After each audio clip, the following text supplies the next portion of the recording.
Alô, meus amigos, o RB Notícias Especial recebe hoje o pré-candidato à presidência da República nas eleições deste ano, pelo Partido Novo, Felipe Dávila.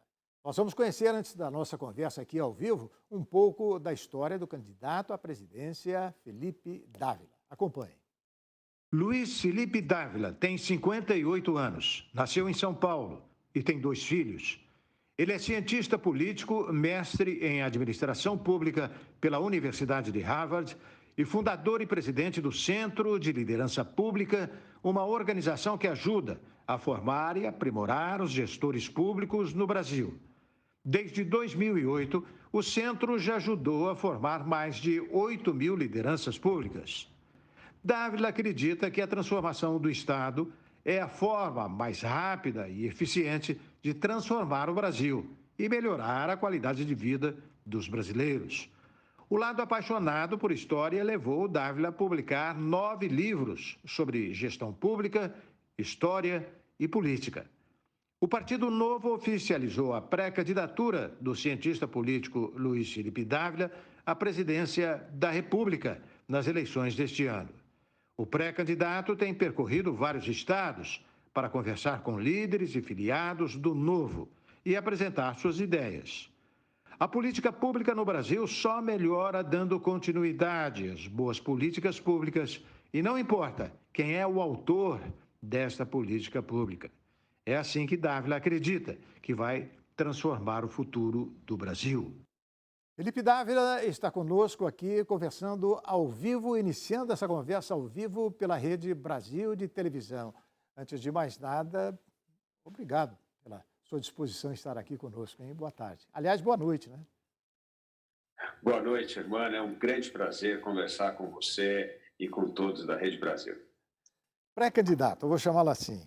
Eu tenho aqui algumas perguntas engatilhadas, mas eu gostaria de começar pelo básico, né? Por que o senhor considera, o senhor acha que o eleitor brasileiro deve votar no senhor? O que o senhor, pré-candidato, oferece a esse eleitor em troca? Olha, mano, primeiro, nós tivemos 20 anos de governo populista, de direita e de esquerda. E esses governos populistas, o que deixaram para o brasileiro? A vida muito pior. Nós temos uma economia estagnada há 20 anos, nós temos recordes de desemprego no Brasil, aumento da miséria, 20 milhões de pessoas de volta à miséria no Brasil, inflação alta. Portanto, este é o legado desastroso que esses governos populistas deixaram ao Brasil. Então, não me parece que quando perguntamos aos brasileiros a sua vida melhorou ou piorou nos últimos 8 anos ou nos últimos 10 anos, e todo mundo responde que piorou. Então, não me parece plausível votar em alguém que piorou a sua vida. Então, estou em busca de outros nomes. E o que nós propomos é algo inédito na política, é fazer as reformas que nenhum outro governo tem coragem política de fazer. É a abertura da economia. Nós precisamos abrir a nossa economia, irmão, porque nenhum país do mundo ficou rico mantendo sua economia fechada com essas muralhas do protecionismo. Aliás, todos os países que enriqueceram, aumentaram renda e tiraram milhares de pessoas da pobreza, até a China, foi porque se tornaram muito competitivos no comércio internacional. Portanto, a abertura unilateral da economia é a nossa primeira grande proposta. A segunda, irmão, é a questão do meio ambiente. O Brasil, na verdade, vai se tornar a maior superpotência do meio ambiente do mundo, porque nós temos capacidade de reter 50% da emissão de carbono. E o que isso significa em termos práticos para o Brasil? Bom, se no século XX o que enriqueceu um país foi descoberta de petróleo, o que vai enriquecer países no século XXI é a sua capacidade de fixar carbono. E hoje, irmão, 50 trilhões de dólares. Hoje, os investidores privados dizem que só vão investir em países que olharem para aquelas 3 letrinhas do ASG. Ou se preserva o meio ambiente, o social e a governança, ou não tem investimento. E o Brasil pode ser o maior receptor desses investimentos, que é fundamental para fazer a economia voltar a crescer, a gerar renda e emprego para o brasileiro. Mas, para isso, nós temos de parar o desmatamento, nós temos de ter um programa específico para terras degradadas, usar 3 milhões de hectares de nossas terras degradadas para plantar árvore, e o Brasil será o primeiro país carbono neutro do mundo. Isso vai abrir uma porta incrível para investimento privado que o Brasil perdeu há muito tempo. E o terceiro ponto, irmão, é a digitalização do governo. Nós precisamos avançar com a digitalização de governo para dar segurança jurídica, empoderar o cidadão para poder avaliar a qualidade do serviço público, desburocratizar regras e processos, enfim, tirar esse Estado pesado das costas dos brasileiros que empreendem, trabalham, geram emprego e investem no país. O senhor disse que até hoje o Brasil esteve entregue, né, nas mãos de populistas de direita e de esquerda. Como é que o seu partido novo, a mim me parece um conservadorismo libertário,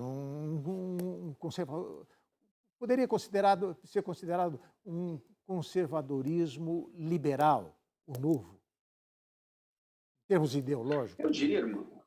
Eu diria, irmão, que nós somos liberais em todos os sentidos, porque mesmo respeitar a opinião dos outros, eu disse outro dia, na sabatina da Folha, que nós temos de respeitar a opinião dos outros, temos opiniões próprias, mas não é como é hoje, é feito, cada vez que se perde uma votação, entra-se no Supremo Tribunal Federal dizendo que é inconstitucional. Nós não vamos fazer isso. Se o povo mudar de opinião em relação a temas complexos, nós vamos acatar a vontade popular. Nós não vamos transformar isso numa guerra com outro poder, o poder judiciário, o poder legislativo, para fazer com que a nossa ideia, opinião, prevaleça sobre a opinião da maioria dos representantes do povo. Então, esse é o respeito aos princípios liberais, respeito à escolha individual, à igualdade de oportunidade.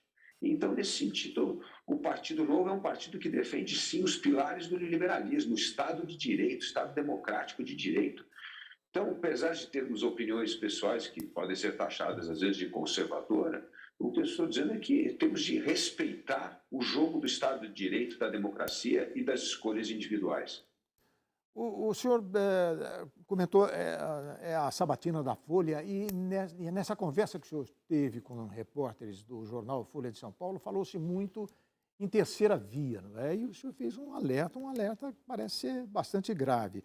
Justificando a saída do Novo dessa chamada terceira via, o senhor fala de um caciquismo político que teria sequestrado as ambições até então manifestadas pela escolha de um candidato que pudesse representar uma opção entre Lula e Bolsonaro. O senhor pode explicar isso melhor? Pois não, irmão.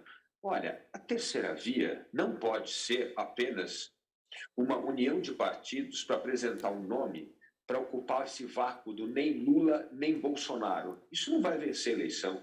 O que vai vencer a eleição é um candidato que apresenta uma proposta concreta, um projeto de país que responda à seguinte pergunta: como retomar o crescimento econômico, a renda e o emprego no Brasil? Este é o tema fundamental que a política tem de responder ao eleitor brasileiro. Como tirar 20 milhões de pessoas da pobreza?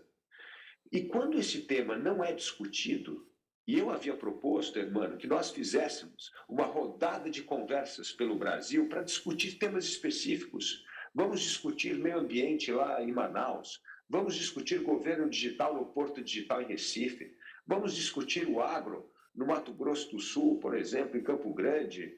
Então, assim, isso é o que o povo quer escutar dos candidatos. Como é que nós vamos voltar a crescer, a gerar renda e emprego?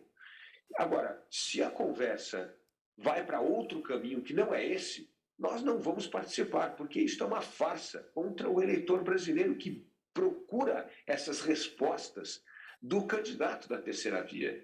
E o que acontece, irmão, nós precisamos esclarecer isso ao eleitor brasileiro, à eleitora brasileira. Hoje, esse incentivo perverso do fundo eleitoral, 5 bilhões de reais. Irmão, nós gastamos 670 milhões de reais para vacinar todos os brasileiros durante a epidemia de Covid. Imagina gastar 5 bilhões de reais em 2 meses de campanha política. Não faz o menor sentido. E por que esse é um incentivo perverso? Porque o interesse desses grandes partidos hoje é eleger bancada federal. Porque cada deputado federal eleito traz, em média, 10 milhões de reais para o partido em fundo partidário e fundo eleitoral em 4 anos. Portanto, eleger governador, presidente da República, só tira dinheiro que poderia estar sendo investido, entre aspas, em eleger mais deputado. Portanto, não é uma negociação que estimula a criação de candidaturas majoritárias, mas sim das candidaturas proporcionais para aumentar tempo de televisão e recursos dos partidos. E isto é contra o interesse da população, porque, na verdade, o que o fundo eleitoral faz é perpetuar as oligarquias políticas.